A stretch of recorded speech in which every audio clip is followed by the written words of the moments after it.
Hey everybody, this is Dustin, your RV specialist, and today I'm here with Dave as he's applying some Dicor Lap Sealant on the front of this unit. So as you can see in this is a double molding that Dave is resealing, and you can see the product starting to self-level back there. Again, this product takes a full 30 days to dry.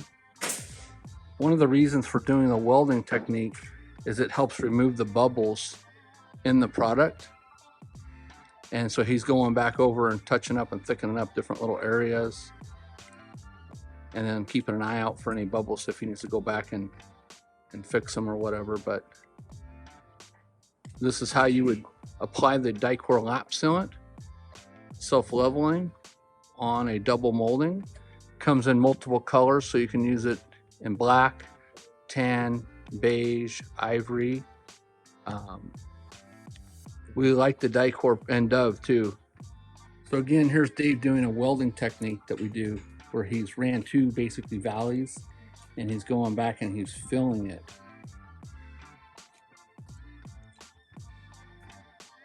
So circular motion. This also helps remove any bubbles.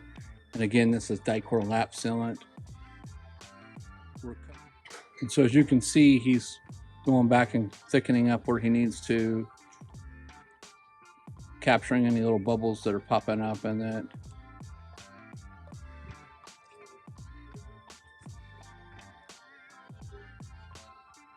And as you can also see, he's going down the side edge with this as well.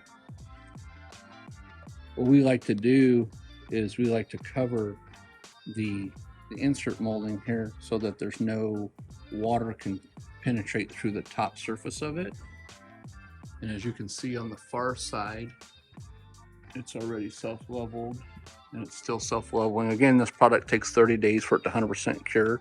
So we want to... Now the challenges with doing this is it does, you do have to disturb that sealant if you're ever going to replace the insert molding on top, but to prevent water damage. And then again, he's gone back and injected underneath the area before this cap got put on. So there's another nice thick bead of Dicor underneath the edge and clear across the top of it.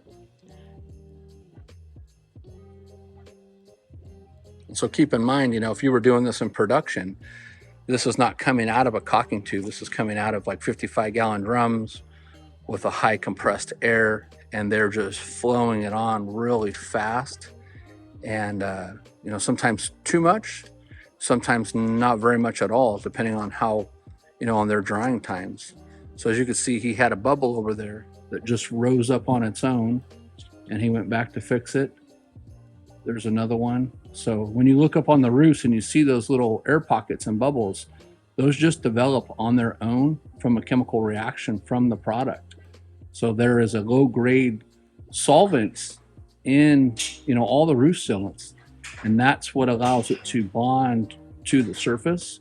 So when you see like wrinkling, or you see like, the roof itself like contracting or bubbling, that's a natural process. Even right here, here's a bubble that's starting to develop on its own, and it's going to continue to rise. So he'll come back and hit that one as well. That's why, again, he's taking the time to go back through and hit each individual as he sees it coming up and catching any imperfections. So after this thing is completed, we always ask that the owners come back 90 days for a follow-up inspection. At that time, we do any touch-ups for free.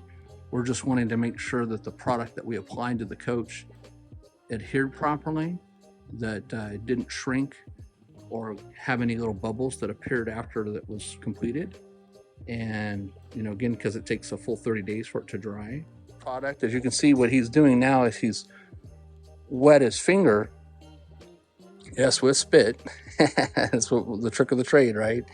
And he's able to manipulate the sealant that was put in place just by wetting it and blotting it. If you touch this by itself without your hand being wet in some way, what'll end up happening is it will make like a cobwebby effect, and it will just string off. So, all right, hope you enjoy this. Stay tuned for more.